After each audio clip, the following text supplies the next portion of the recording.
નમસ્કાર દોસ્તો, આપ સર્વેનું વર્લ્ડ ઇન બોક્સ પર હાર્દિક સ્વાગત છે. દરેક પરીક્ષાઓ માટે ઉપયોગી એવી આપણી આ યુટ્યુબ લેક્ચર સિરીઝ છે મિશન વિજય પથ. દોસ્તો 2025ના વર્ષમાં જેટલી પણ પરીક્ષાઓ આયોજિત થશે એ પરીક્ષાઓ ચાહે જીપીએસસીની આવશે, પીએસઆઈ, ડીવાયએસઓ, એસટીઆઈ કે વર્ગ 3ની કોઈ પણ પરીક્ષા, તમને આ લેક્ચર સિરીઝ છે એ આશીર્વાદ સમાન સાબિત થશે. બહુ બધા પ્રશ્નો તમને એમાંથી એના જવાબો મળી આવશે. આજે આપણે એના ત્રીજા લેક્ચરમાં છીએ, પાર્ટ 3.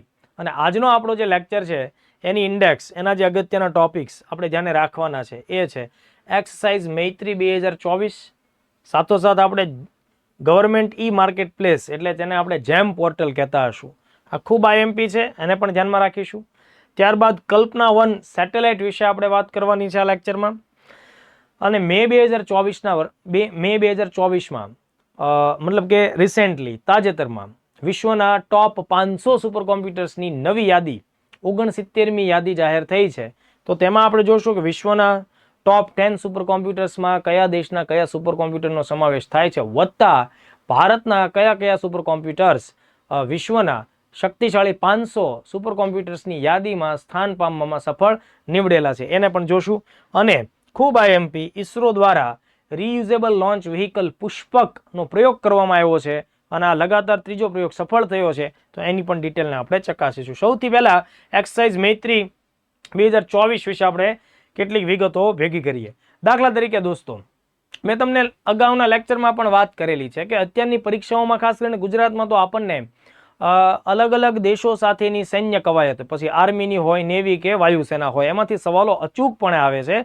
અગાઉના લેક્ચર્સમાં પણ આપણે આવી અગત્યની કવાયતો ધ્યાનમાં રાખી છે. અહીંયા આપણે ભારત અને થાઈલેન્ડ, આ બે દેશ વચ્ચે થનારી, એટલે કે થયેલી, બરાબર, બે દેશ વચ્ચે થયેલી એક્સરસાઇઝ, જેને એક્સરસાઇઝ મૈત્રી એવા નામથી ઓળખવામાં આવી છે, એની કેટલીક વાત કરવાની છે. તો અહીંયા તમને દેશ પૂછાય તો ભારતની સાથે તમારે થાઈલેન્ડ છે એને ટીક મારવાનું થશે. બીજી એક એંગલ આપણે ધ્યાનમાં શું રાખવાનો હતો કે જ્યારે પણ આપણે કોઈ પણ કવાયત વિશે અભ્યાસ કરતા હોય, કરંટમાં એના વિશે વાંચતા હોય, તો આપણે એ ખાસ જોવું જોઈએ કે આ કવાયત આર્મીની, નેવીની કે વાયુસેના પૈકી કયા વિંગની છે. તો અહીંયા આપણને જોવા મળે છે સ્થળ સેના, એટલે કે આર્મી, બરાબર, આર્મી. સ્થળ સેના છે એના સંયુક્ત ભાગીદારીથી આ કામગીરી થશે. બંને દેશની સંયુક્ત જે સ્થળ સેના છે એ એકઠી થઈ અને વિવિધ પ્રકારના આયામો ઉપર કામ કરશે. Physical fitness, mental fitness, technical issues જે કંઈ હોય, કમ્યુનિકેશનના મુદ્દાઓ હોય, એકબીજાની સાથે વિવિધ પ્રકારની પ્રેક્ટિસનું શેરિંગ કરવામાં આવશે. બીજું કે બંને દેશો વચ્ચે આ જે કવાયત આપણને 2024માં જોવા મળી, એ 13મી કવાયત છે. અને ખાસ ધ્યાન રાખો, આ કવાયત છે ને દોસ્તો ભારતમાં આયોજિત નથી થયેલી. આ કવાયત છે એ ત્રીજો અગત્યનો એંગલ આપણે વાત કરી હતી, થાઈલેન્ડ ખાતે આયોજિત થઈ છે. ભારત વતી લદ્દાખ સ્કાઉટ્સના જે પણ સૈનિકો છે એની ટુકડી આમાં ભાગ લીધો હતો. થાઈલેન્ડની અંદર ટાક પ્રોવિન્સ ખાતે, બરાબર, ટાક પ્રોવિન્સ થાઈલેન્ડ ખાતે આ કવાયતની 13મી આવૃત્તિ આપણને જોવા મળી. હવે જો મેં તમને હમણાં જ કીધું કે આ કવાયતનો મુખ્ય વિષય જે આ વખતે રાખવામાં આવ્યો હતો એ અર્બન એરિયા, એટલે કે શહેરી ક્ષેત્રોની અંદર જે ઇન્સર્જન્સી મતલબ કે જોવા મળતી હોય, શહેરો ઉપર હુમલાઓ થયેલા જોવા મળતા હોય, તો આપણે એને ગીચ વિસ્તારોમાં કેવી રીતે ટેકલ કરી શકીએ, એનું જે બંનેનું એકબીજાનું અરસપરસનું નોલેજ છે એ શેરિંગ થાય છે. આ ઉપરાંત જંગલની અંદરના જે બધા વોરફેર હોય, મતલબ કે વનની અંદર, જંગલની અંદર છુપાયેલા ગોરીલા લડાઈ થતી હોય કે જેમાં દુશ્મન છે જંગલની અંદર છુપાઈ રહેતો હોય, જંગલમાં ભાગી જતો હોય, અને પ્લસ એને તમારે શોધવાનો છે, એને આઈડેન્ટિફાય કરીને એને ન્યુટ્રલાઇઝ કરવાનો છે, એને ખતમ કરવાનો છે. તો એ બધા માટેની જે ટેકનિકલ એકબીજાની મદદ થઈ શકતી હોય એની પણ અહીંયા માહિતી આપલે કરવામાં આવી છે. તો આ બેઝિક મુદ્દો છે, બહુ અગત્યનો પણ ટોપિક થશે, કરંટમાં પૂછી પણ શકાશે. મૈત્રી કવાયત, તો એનો જવાબ તમને આવડવો જોઈએ. ત્યારબાદ જેમ પોર્ટલ વિશે આપણે વાત કરવી છે દોસ્તો. ગવર્મેન્ટ ઈ માર્કેટ પ્લેસ, આ એનું પૂરું નામ થશે. GEM એનું ટૂંકું નામ થશે.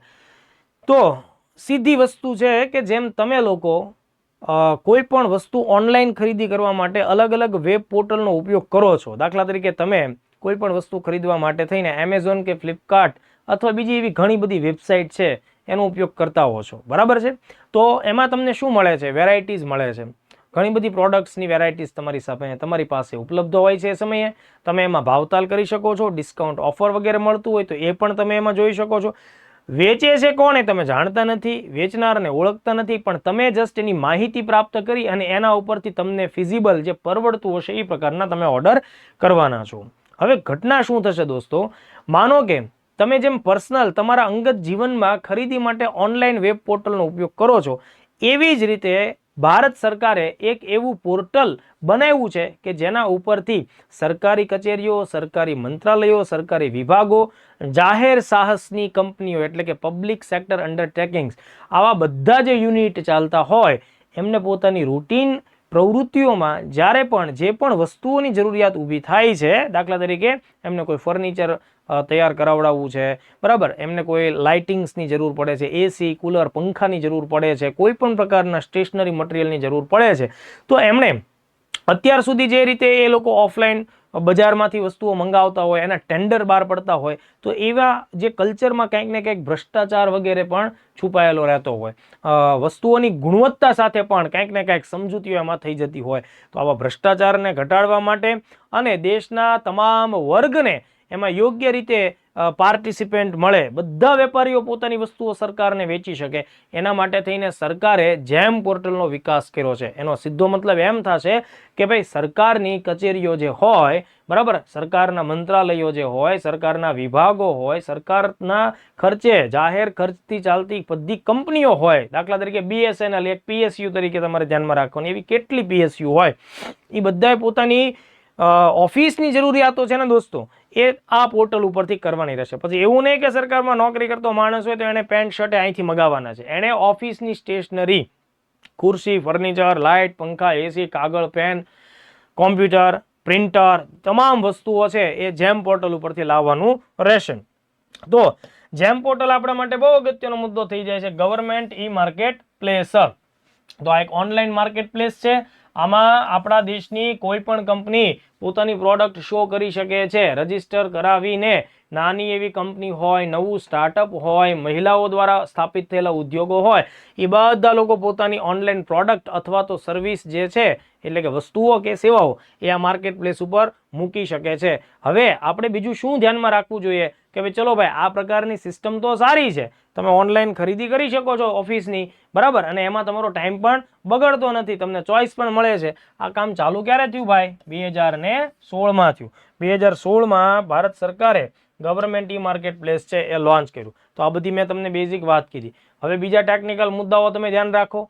1-2 જેવી પ્રિલિમ્સમાં 3 થી 4 વિધાનવાળા સવાલ પૂછાય ત્યારે આ વિગત તમને એમાં ખૂબ ઉપયોગી થઈ પડે છે. મતલબ તમે જો આઈસીટીનો રોલ છે હો, આઈસીટીની મદદથી તમે ભ્રષ્ટાચારને ઘટાડી શકો છો. આઈસીટીની મદદથી સરકારના ખર્ચે સરકારી જરૂરિયાત માટેની જે વસ્તુઓ તમે ખરીદવાના છો તો તેની ક્વોલિટી કોમ્પ્રોમાઇઝ ન થાય એ પણ તમે ટ્રાન્સપરન્સીના માધ્યમથી અહીંયા એ પણ જોઈ શકો છો. પ્લસ અહીંયા તમે સામાન્યમાં સામાન્ય દુકાનદારને કે વેપારીને પણ સરકારને વસ્તુઓ વેચવા માટે એક પ્લેટફોર્મ પૂરું પાડો છો. એટલે કે સમાવેશીકરણ, સમાજનો નાનો વર્ગ પણ આ પોર્ટલના માધ્યમથી પોતાની વસ્તુ સરકારી ઓફિસ સુધી વેચી શકે છે.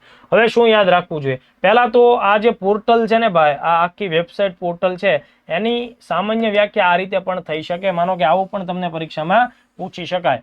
National procurement portal of India. પ્રોક્યોરમેન્ટનો મતલબ થાય કોઈ વસ્તુ પ્રાપ્ત કરવી, બરાબર, કોઈ વસ્તુ મેળવવી. તો national procurement portal of India, એની ઓળખ કરો. આવો જો સવાલ આવે છે તો તમારે તરત જ બીજું કાંઈ વિચારવાનું નથી, જેમ પોર્ટલને ટીક મારવાનું છે. National procurement portal of India, આ તમારા માટે આઈએમપી બાબત થાય. બીજું, કયા મંત્રાલયની આ પહેલ છે? ધ્યાન આપજો, ministry of commerce and industry, બરાબર, વાણિજ્ય અને ઉદ્યોગનું મંત્રાલય છે, બરાબર. વાણિજ્ય અને ઉદ્યોગનું મંત્રાલય એનો એક અગત્યનો એનો ડિપાર્ટમેન્ટ છે, બરાબર, એનો વિભાગ છે directorate general of supplies and disposals. તો મંત્રાલય કયું લાગુ પડશે? Ministry of commerce and industry. એના દ્વારા આ પોર્ટલનો વિકાસ કરવામાં આવ્યો છે. પણ હવે જો આ મંત્રાલય છે દોસ્તો, એની પાસે એવા ટેકનિકલ સોફ્ટવેર એન્જિનિયર્સ તો હોય નહીં ને કે ભાઈ આ પ્રકારનો પોર્ટલ વિકાસ કરાવે. તો એના માટે કોણ હોય? તો એના માટે આપણા દેશની ટેકનિકલ કેટલીક સંસ્થાઓ છે. એ પૈકી નેશનલ ઈ ગવર્નન્સ ડિવિઝન નામનું એક વિભાગ છે જે ministry of electronics and information technology હેઠળ કામ કરે છે. એટલે આનું ટેકનિકલ સહાયક છે ને ભાઈ, એ આ છે, જેને હું અહીંયા લખું છું નીચે, NEGD, બરાબર, ટૂંકમાં મેં લખ્યું છે NEGD, national e governance division. આ જે નેશનલ ઈ ગવર્નન્સ ડિવિઝન છે એ 2009ના વર્ષમાં એની રચના કરવામાં આવેલી છે. તો આ આટલા ફેક્ટ આપણે ખાસ ધ્યાન રાખીએ. મિનિસ્ટ્રીનું નામ યાદ રાખીએ, ટેકનિકલ પાર્ટનર અથવા ટેકનિકલ અને ડેવલપર જે કોણ છે એ આપણે ધ્યાનમાં રાખીએ. હવે જ્યારે પણ જેમ પોર્ટલ વિશે આપણે ભણતા હોઈએ, તમે પણ જ્યારે જેમ પોર્ટલ તમે પોતે વેબસાઇટ તમે નાખો એટલે તમને જવાબ મળશે, આખું પેજ ખુલશે. એમાં જો આ 3 વર્ડ છે ને, 3 શબ્દો ખાસ અગત્યના રહેશે. બની શકે કે પ્રિલિમ્સના સવાલોમાં આ વિગતને પણ પેપર કાઢવાવાળો વ્યક્તિ ધ્યાને રાખી શકે. 3 શબ્દોમાં એક છે એફિશિયન્ટ. એફિશિયન્ટનો મતલબ કાર્યક્ષમ થાય. પછી છે ટ્રાન્સપરન્ટ. ટ્રાન્સપરન્ટ એટલે પારદર્શિતા થાય. અને ઇન્ક્લુઝિવ એટલે સમાવેશન થાય. તો આ 3 જે વાક્યો છે એ આ જેમ પોર્ટલ છે ને એની સાથે સંકળાયેલા છે. મતલબ એફિશિયન્ટ, ટ્રાન્સપરન્ટ અને ઇન્ક્લુઝિવનેસ. તો ઇન્ક્લુઝિવ, તો આ 3 શબ્દો તમારે ધ્યાનમાં રાખવા પડશે. હવે જુઓ દોસ્તો, 2016માં જેમ પોર્ટલ સરકારે શરૂ કર્યું. પછી સમય સાથે શું થયું, તેમાં ઘણા બધા બદલાવો આવવાના પણ ચાલુ થયા. મતલબ સુધારાત્મક બદલાવો આવવા માંડ્યા ટેકનિકલી અને એઝ વેલ એઝ ઇન્ક્લુઝિવનેસના સંદર્ભે. તો સરકારે શું કર્યું, 2019માં ધ્યાનથી 2019ના વર્ષમાં આ જેમ પોર્ટલ જે છે એમાં જ એક અલગથી એક વિભાગ ઊભો કરવામાં આવ્યો અને એને નામ આપવામાં આવ્યું સ્વાયત્ત. એટલે તમે જેવું જેમ પોર્ટલ ખોલો ને એટલે તમને એક સ્વાયત્તની વિન્ડો પણ બતાવવામાં આવે. એ સ્વાયત્તની વિન્ડો એવી વિન્ડો છે જ્યાં તમે ક્લિક કરશો એટલે એમાં જે બધી પ્રોડક્ટ્સ તમને આપવામાં આવશે એ પ્રોડક્ટ્સ દેશના મહિલા ઉદ્યોગકારોએ, મતલબ દેશની મહિલાઓ દ્વારા તૈયાર થયેલી પ્રોડક્ટ હોય અથવા દેશના એવા સ્ટાર્ટઅપ્સ, બરાબર, જે નવી સ્થપાયેલી કંપની હોય એમનું ત્યાં લિસ્ટિંગ તમને કરેલું હોય, એમની સર્વિસ કે પ્રોડક્ટ્સ તમને ત્યાં મળશે. દેશનો નાનો ઉદ્યોગ જે હશે ને એની પણ પ્રોડક્ટ તમને ત્યાં મળશે. એટલે આ સ્વાયત્ત નામની પહેલ છે એ જેમ પોર્ટલ સાથે એસોસિએટેડ છે. 2019થી આ પહેલ છે એમાં ઇન્ક્લુડ કરવામાં આવી, જેનાથી ખરીદનાર વર્ગને એમ થાય કે નહીં ભાઈ, મારે તો સ્ટાર્ટઅપ્સને જ મદદ કરવી હોય, મારે તો મહિલાઓ દ્વારા જે તૈયાર થયેલી હોય વસ્તુઓ કે સર્વિસ, તો હું મહિલાઓ સશક્તિકરણને આ રીતે સપોર્ટ કરું, બરાબર. તો એવા બધા લોકો માટે સ્વાયત્ત પહેલ છે એ પણ કામ કરે છે. તો આ બાબત તમારે ખાસ ધ્યાનમાં રાખવી જોઈએ. સ્વાયત્તનું પૂરું નામ જો અહીંયા આપેલું છે, startups women and youth advantages through E transactions, એટલે એનું ટૂંકું નામ સ્વાયત્ત થાય છે. તો સ્વાયત્ત કોઈ અલગથી પોર્ટલ નથી, પણ જેમ પોર્ટલની અંદરનો જ એક સેગમેન્ટ છે, એક ડિવિઝન છે, એક વિભાગ છે. તો ચાલો, આજ મને એવું લાગે છે કે આ ટોપિક સમજ્યા એટલે તમને જેમ પોર્ટલ એકદમ ક્લિયર થયેલું હોવું જોઈએ. ગવર્મેન્ટ ઈ માર્કેટ પ્લેસ એટલે કે national procurement portal of India. તો એની ઉપર તમને સરકારની તમામ ખરીદીઓ હવેથી જોવા મળશે. ભ્રષ્ટાચાર નાબૂદ થશે, બરાબર. જે પહેલાં આપણે જોઈએ છીએ કે અમુક જ વેપારીઓને ઓર્ડર આપવામાં આવતા હતા, ટેન્ડર્સની અંદર પણ ભ્રષ્ટાચાર થઈ જતો હતો. સામાન્ય વર્ગનો માણસ છે, સ્ટાર્ટઅપ કંપની છે, એ બિચારાઓ તો ક્યારેય સરકારની સાથે વેપાર કરી શકે જ નહીં.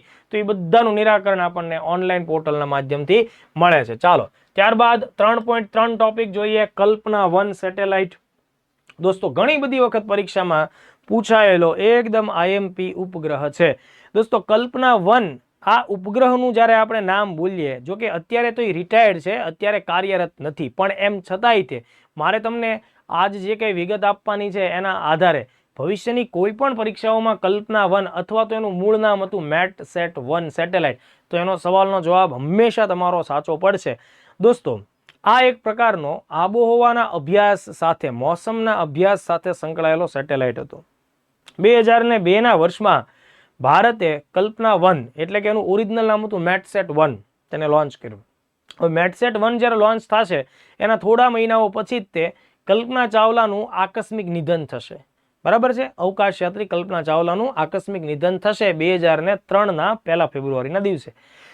એમને શ્રદ્ધાંજલિ આપવા માટે થઈ અને ભારત સરકારે આ સેટેલાઇટનું નામ છે એ બદલી નાખ્યું. ઓકે, તો હવે જુઓ, કલ્પના 1 છે તો એમાંથી તમને પરીક્ષામાં શું શું પૂછી શકાય એ તમારે ખાસ ધ્યાનમાં રાખવાનું. તો જો, ભારતનો સૌપ્રથમ મોસમ અભ્યાસ સંબંધિત ઉપગ્રહ છે.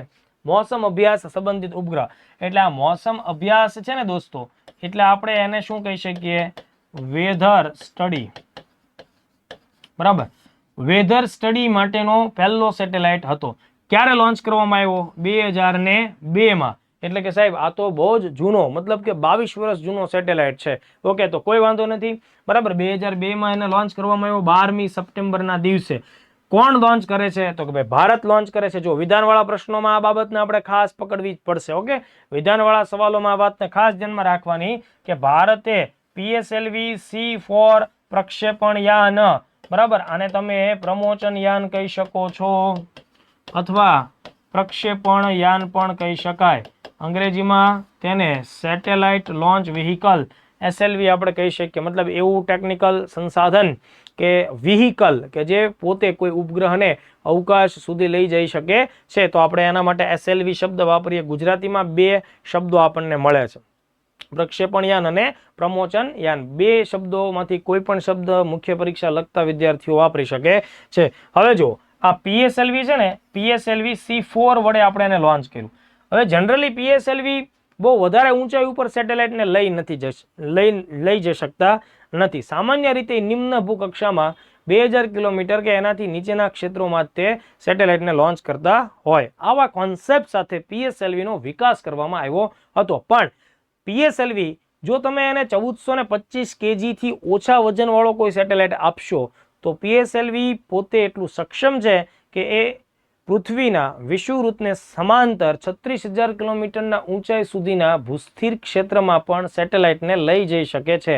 એટલે જનરલી ઓછા વજનવાળા કમ્યુનિકેશનના સેટેલાઇટ હોય, સંચારના ઉપગ્રહો અથવા તો મોસમના અભ્યાસ કરતા ઉપગ્રહો હોય તો PSLV વડે આ રીતના સાહસિક કાર્યો થઈ શકે છે. આવું આપણને પહેલી વાર આ કેસમાં જોવા મળ્યું. એટલે કલ્પના 1 ધ્યાન રાખજો દરેક વિદ્યાર્થીઓ, એને PSLV ની મદદ વડે લોન્ચ કરવામાં આવે છે. PSLV એ ભૂસ્થિર કક્ષામાં લોન્ચ કર્યું હોય એવું આ પહેલું અભિયાન હતું. એટલા માટે મેં અહીંયા લખ્યું છે PSLV ની આ એક વિશેષ ઉડાન હતી. એટલે વિધાનવાળા ક્વેશ્ચનમાં શું ધ્યાન રાખશું આપણે બધા કે આને GSLV વડે લોન્ચ કરવામાં આવેલો નથી. કલ્પના 1 ને PSLV-C4 વડે લોન્ચ કરવામાં આવ્યું. બીજું આપણે શું ધ્યાન રાખશું તો કે ભાઈ આ કલ્પના 1 સેટેલાઇટ છે એ કઈ કક્ષામાં જોવા મળે છે? જોવા મળતો હતો ભૂસ્થિર કક્ષામાં. એટલે અહીંયા તમારે એવી અવેરનેસ રાખવાની છે કે આ નિમ્ન ભૂકક્ષામાં સ્થાપિત થયો ન હતો. હવે મોટાભાગના વિદ્યાર્થીઓને તૈયારીમાં પ્રશ્ન ક્યાં આવે છે તો વિધાનવાળા સવાલ જ્યારે આવતા હોય ને ત્યારે એક વિધાન આવડતું હોય, બરાબર, બીજા વિધાનમાં ઢચું પચું હોય, ત્રીજું વિધાન છે એ ધ્યાનમાં આવતું ન હોય. ત્યારે તમારી હાલત કફોડી થાય. તમે વાંચ્યું પણ છે, મહેનત પણ કરી છે, પણ અધૂરી છે. મહેનત પણ કરી છે, યોગ્ય દિશાની નથી. દાખલા તરીકે આખા ગામને ખબર હોય ભારતનો સૌપ્રથમ મોસમ સંબંધિત અભ્યાસ કરતો ઉપગ્રહ છે એ કયો હતો. આખું ગામ તમને ઉલળીને જવાબ આપે METSAT-1 અથવા કલ્પના 1. પણ એને બે વિધાન બીજા નાખો તો કે ભાઈ આ જે છે સેટેલાઇટ એને ભૂસ્થિર કક્ષામાં સ્થાપિત કરવામાં આવ્યો હતો. તો હવે એ જેને વાંચ્યું એને જ ખબર પડે, બાકી અમુક નમૂનાઓની ખબર ન પડે કે ભૂસ્થિર કક્ષા ક્યાં આવે. એટલે એના માટે આ સવાલ હવે કાંઈ કામનો નથી. હવે રિસ્ક લેવા જેવું છે, કારણ કે જો એ સાચું પડે તો ઠીક છે, બાકી તમને એક જે આવડે છે એનાથી આખો સવાલ થતો નથી. સમજણલક્ષી, માહિતીલક્ષી બંનેનું મિક્સચર થાય એવા સવાલો સોલ્વ કરતા આવડે એ દિશામાં તમારે લોકોએ મહેનત કરવાની અત્યારે જરૂર ખાસ છે, બરાબર. એટલે આ મુદ્દો ધ્યાનમાં રાખીશું. એવી જ રીતે કોઈ પણ મિશન, અગત્યના મિશનો એને PSLV લોન્ચ કરે છે કે GSLV, એ પણ તમારા માટે પરીક્ષાલક્ષી મુદ્દો થાય. આનું વજન છે ને ભાઈ 498 kg આપણને જોવા મળ્યું હતું. તો આ આટલી વિગત ધ્યાનમાં રાખીએ. હવે પરીક્ષામાં એક વખત એવું પૂછાયેલું છે કે ભાઈ આનું મૂળ નામ, બરાબર, આપણને પરીક્ષામાં આવો પણ સવાલ પૂછાયેલો છે કે ભાઈ આનું મૂળ નામ છે એ જણાવો. તો મૂળ નામ છે એ કલ્પના 1 નથી, બરાબર. મૂળ નામ એનું શું હતું? METSAT-1 એટલે મીટરિયોલોજીકલ સેટેલાઇટ 1. આ એનું મૂળ નામ હતું અને આ સવાલ પૂછાયેલો પણ છે. એટલે ઓલરેડી આ ક્વેશ્ચન પૂછાયેલો છે, ધ્યાન રાખજો, બરાબર. PYQ છે.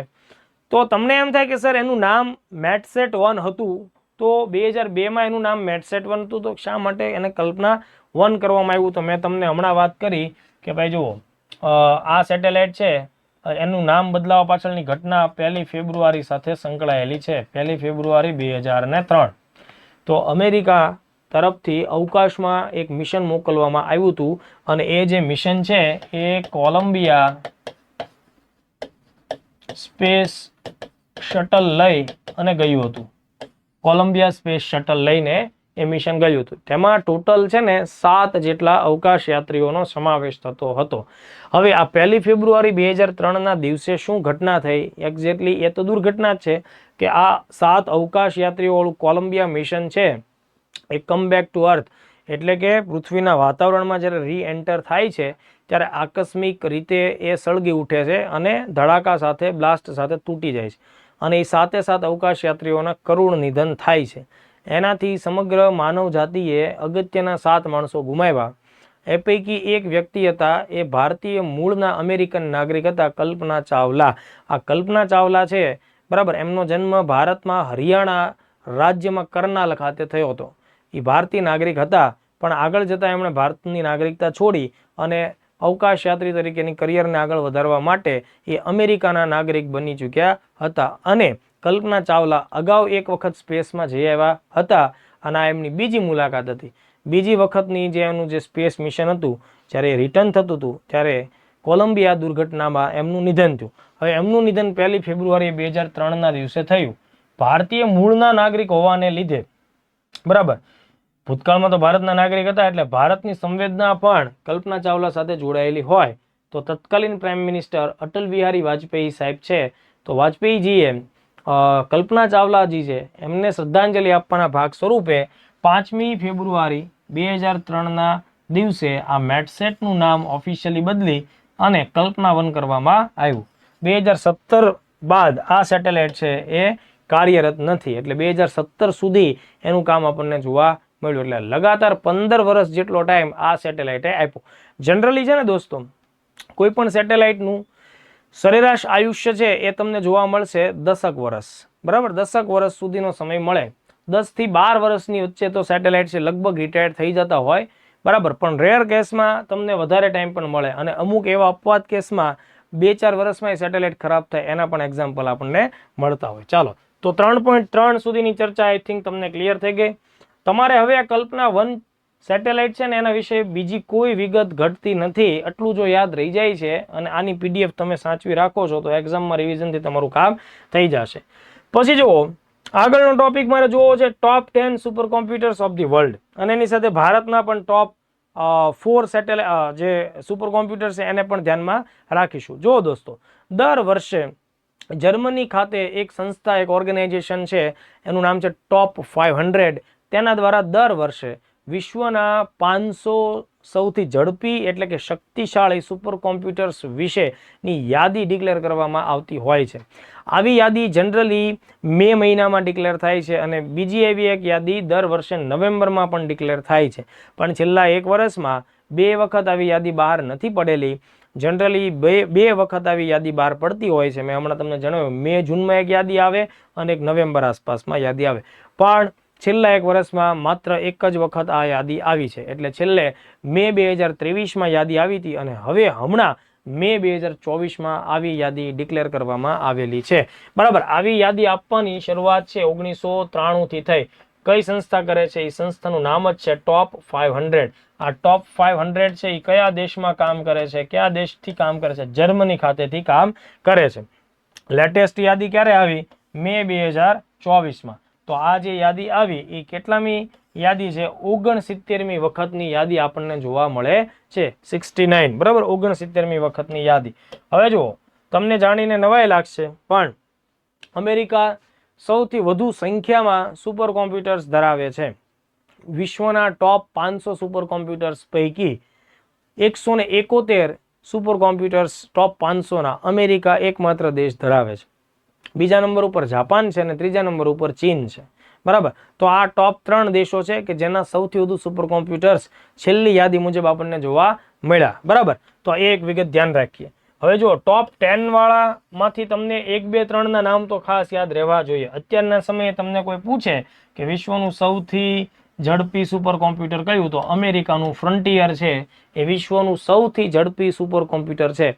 પ્રિલિમ્સ માટે આવા મુદ્દાઓ ખાસ ધ્યાનમાં રાખજો. આવા સીધા સવાલ કરંટ અફેર્સને ધ્યાનમાં રાખીને પૂછી નાખશે. બીજું છે અરોરા, એ પણ અમેરિકાનું છે. ઇન્ટેલ, બરાબર, ઇન્ટેલ માઇક્રોસોફ્ટ છે ને એનું અરોરા છે. પછી ત્રીજું છે એ પણ અમેરિકાનું છે, ઈગલ.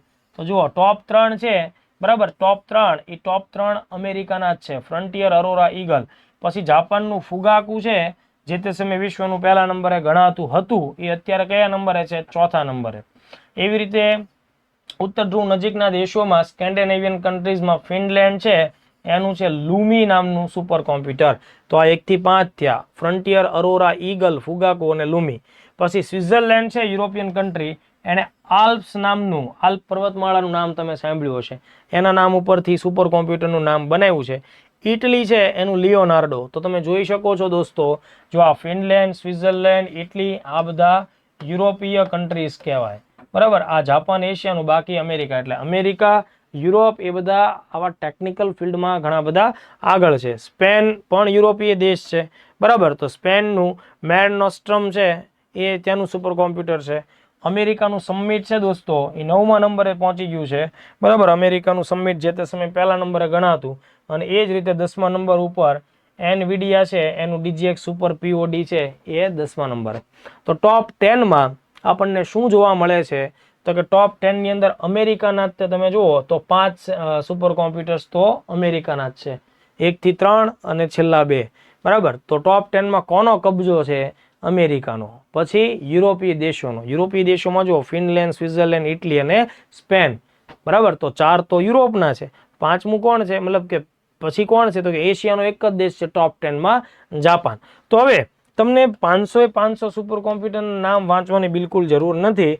તમારું આવું બેઝિક ઓબ્ઝર્વેશન બની ગયું એટલે ઘણું બધું ઇનફ થયું. હવે મારે તમને શું કહેવું છે કે ભારતનું શું યોગદાન છે, તો કે ભાઈ 2024માં જે 69મી યાદી ડિક્લેર થઈ એમાં ધ્યાનથી ટોટલ 500 સુપર કોમ્પ્યુટર્સ હોય વિશ્વના, એમાં ભારતના માત્ર 4 સુપર કોમ્પ્યુટરનો સમાવેશ થઈ રહ્યો છે. એ પૈકી ભારતનું સૌથી પહેલું કયું આવશે? એરાવત છે, એરાવત સુપર કોમ્પ્યુટર આવશે. એનો લેટેસ્ટ રેન્ક કેટલામો છે? 110મો છે, 110મો. આ તમારે ખાસ ધ્યાનમાં રાખવાનું.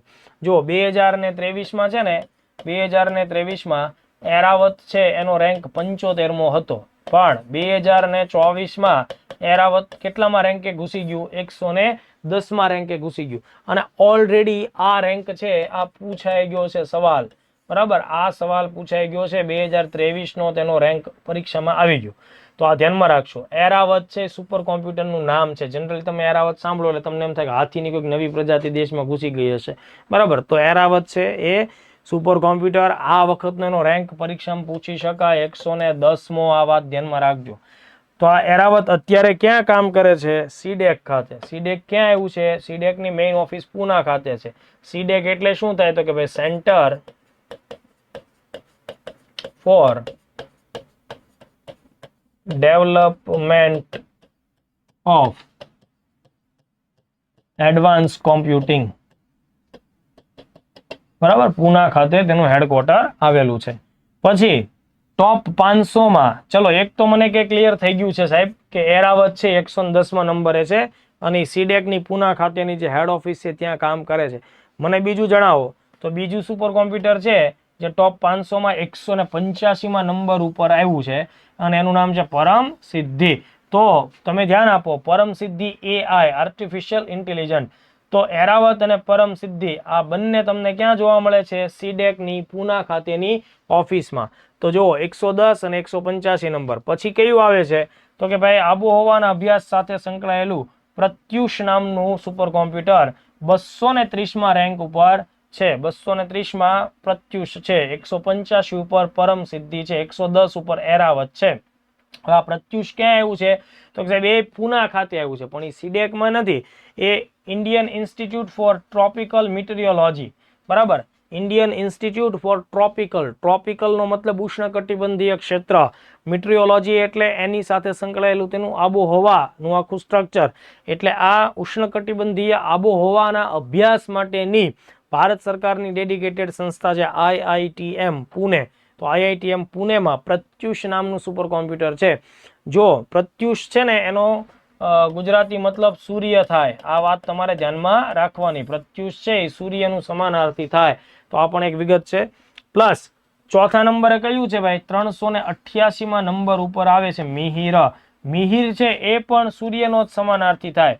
તો આ પ્રત્યુષ અને મિહિર આ બંને આબોહવાના અભ્યાસ, આબોહવામાં આવતા પેટર્ન અને એની જે આખી પેટર્ન છે અથવા એની ગણતરી છે એની સાથે સંકળાયેલા સુપર કોમ્પ્યુટર છે મિહિર 388, બરાબર. આ ક્યાં એવું છે તો કે ઉત્તર પ્રદેશમાં નોઈડા ખાતે છે, બરાબર. ઉત્તર પ્રદેશમાં નોઈડા ખાતે national centre for medium range weather forecasting, બરાબર, national centre for medium range weather forecasting, આ પણ આબોહવાના અભ્યાસ સાથેની સંસ્થા છે. IITM પૂના.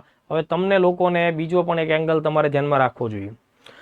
તમને બની શકે કે અગત્યની સંશોધન સંસ્થાઓ અને એના લોકેશન પણ પૂછાય, તો એમાં આ છે ને IITM પૂના એ IMP એ તમારે ધ્યાનમાં રાખવું જોઈએ. CDEC પૂના ખાતે આવ્યું એ પણ IMP. તો આવા બધા લોકેશન વાળા ક્વેશ્ચન પણ આપણે આની મદદથી સોલ્વ કરી શકીએ. તો જુઓ, આ ઓબ્ઝર્વેશન આપણે સમજ્યા. ટોપ 500માં, બરાબર, ટોપ 500માં ભારતના કેટલા સુપર કોમ્પ્યુટર છે? 4, બરાબર. એમાં કોનો કોનો સમાવેશ થાય? તો કે એરાવતનો સમાવેશ થાય, પરમ સિદ્ધિ AI નો સમાવેશ થાય, બરાબર છે, પ્રત્યુષ અને મિહિરનો સમાવેશ થાય. હવે એમાં જુઓ તો 1 થી 100 માં તો આપણું એક સુપર કોમ્પ્યુટર વિશ્વમાં આવતું નથી. ભારતનું જે પહેલું છે એ કેટલામાં રેન્ક ઉપર છે? 110, પછી 185, પછી 230 અને છેલ્લું 388. તો આટલા મુદ્દાઓ તમારે એકદમ ક્લિયર રાખવાના થશે, બરાબર. વિશ્વનું સૌથી પહેલું જે પહેલા નંબરનું સુપર કોમ્પ્યુટર છે એનું નામ યાદ રાખજો, ફ્રન્ટિયર, બરાબર. ફ્રન્ટિયર હાલના ધોરણે પહેલા નંબર ઉપર છે. બની શકે કે નવી યાદી આવે ત્યારે રેન્કિંગમાં ફેરફાર થાય, ભારતના સુપર કોમ્પ્યુટર્સ છે કદાચની સંખ્યામાં વધારો પણ થાય અને એના રેન્કમાં પણ સુધારો વધારો આવે. તો આ આટલા મુદ્દા ધ્યાનમાં રાખ્યા. ત્યારબાદ આજના લેક્ચરનો આપણો લાસ્ટ ટોપિક આપણે ધ્યાનમાં રાખવો છે, એ પણ એકદમ મોસ્ટ IMP કેટેગરીમાં આવે એવું ઈસરોને તાજેતરમાં જ એક સફળતા પ્રાપ્ત થઈ છે. પુષ્પક નામનું ભારતે ફરીથી ઉપયોગમાં લઈ શકાય, બરાબર, રીયુઝેબલ એટલે કે વારંવાર ઉપયોગ કરી શકાય એવું લોન્ચ વ્હીકલનો ત્રીજો ટેસ્ટ છે એ સફળતાપૂર્વક પાર પાડ્યો છે. દક્ષિણ ભારતમાં કર્ણાટકમાં બેંગ્લોર નજીકની જે એરો ટેસ્ટિંગ સાઇટ હોય છે ત્યાં આપણને આ વસ્તુ જોવા મળી. તો તમને પૂછાય પુષ્પક જે છે દોસ્તો, બરાબર, એ રીયુઝેબલ લોન્ચ વ્હીકલને આવું નામ આપવામાં આવ્યું છે, રીયુઝેબલ લોન્ચ વ્હીકલ. તો સામાન્ય રીતે ઉપગ્રહોને કે કોઈ પણ મિશનને અવકાશમાં છોડવા માટે જે આપણે લોન્ચ વ્હીકલ્સ એટલે કે ગુજરાતીમાં પ્રમોચન યાન અથવા તો પ્રક્ષેપણ યાનનો ઉપયોગ કરતા હોઈએ, તો આ પ્રમોચન કે પ્રક્ષેપણ યાનો છે મિત્રો એ ફરીથી ઉપયોગમાં લઈ શકાતા નથી. દાખલા તરીકે અત્યારના ધોરણે આપણે PSLV નો ઉપયોગ કરીએ છીએ જે ત્રીજી પેઢીનું લોન્ચ વ્હીકલ છે. આ ઉપરાંત આપણે GSLV ચોથી પેઢીનો ઉપયોગ કરી રહ્યા છીએ. નવી પેઢી હમણાં વિકસાવી એ છે SSLV, બરાબર. ભૂતકાળની અંદર આપણે ASLV નો ઉપયોગ કરતા હતા પણ અત્યારે ઉપયોગ કરતા નથી. એવી જ રીતે SLV3, બરાબર, SLV3 નો ઉપયોગ કરતા હતા ફર્સ્ટ જનરેશન, એ પણ અત્યારે વાપરતા નથી.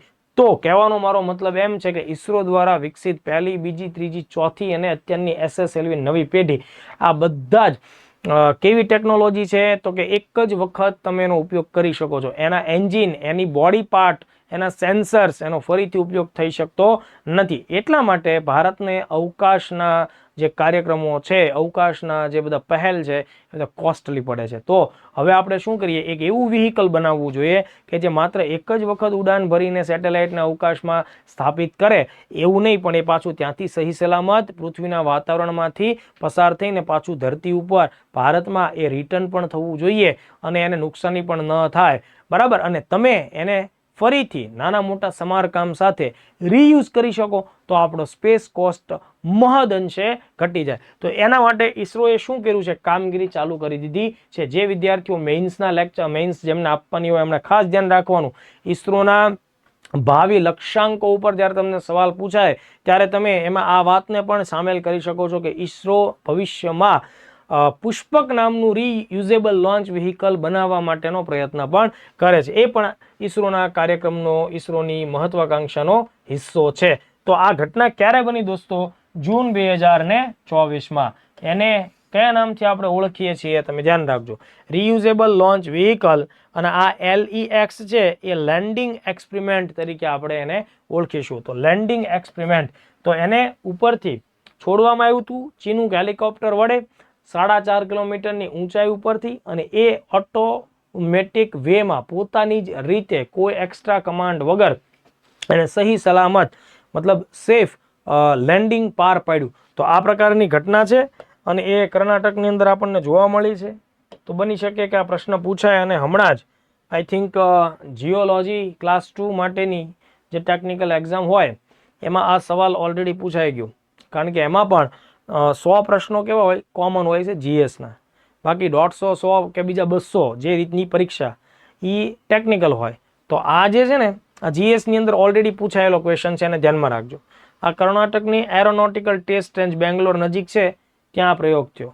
1-2 વાળા વિદ્યાર્થીઓએ ધ્યાન શું રાખવાનું છે કે આ પ્રયોગ થયો એમાં કયું હેલિકોપ્ટર કે કયું સાધન વાપરવામાં આવ્યું હતું? Chinook helicopter. ચિનુક આ અમેરિકન કંપની દ્વારા તૈયાર થયેલું અમેરિકન પ્રોડક્ટ છે, જેનો ઉપયોગ ઇન્ડિયન એરફોર્સ દ્વારા થાય છે. કેટલી ઊંચાઈ ઉપરથી? તો કે 4.5 કિલોમીટરની ઊંચાઈ ઉપરથી પુષ્પક RLV છે એને છોડી દેવામાં આવ્યું હતું.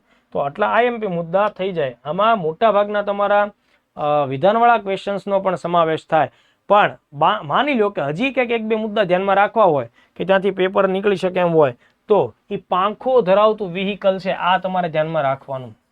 એટલે વિંગ્ડ વ્હીકલ છે, પાંખો ધરાવતું વ્હીકલ છે. જો આ જે બતાવ્યું છે પુષ્પક અહીંયા અને એની સામેની પાછળની સાઈડ, એટલે આ ટાઈપનું છે એ પાંખો ધરાવતું વ્હીકલ છે.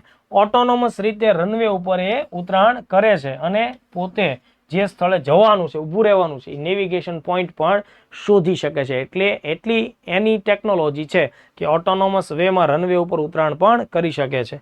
અને હવે એવું પણ વિચારીએ છીએ કે આપણી પાસે છે ને 5 કિલોમીટર સુધીના રનવે નથી, અને આ બધા સ્પેસ મિશનવાળા જે રોકેટ્સ હોય, રિયુઝેબલ લોન્ચ વ્હીકલ, એનું જ્યારે ઉતરાણ થાય ત્યારે એના માટે ખૂબ લોંગ રનવે જોઈએ આપણે, જે 5 કિલોમીટર સુધીનો મિનિમમ હોવો જોઈએ. એ અત્યારના ધોરણે આપણી પાસે નથી.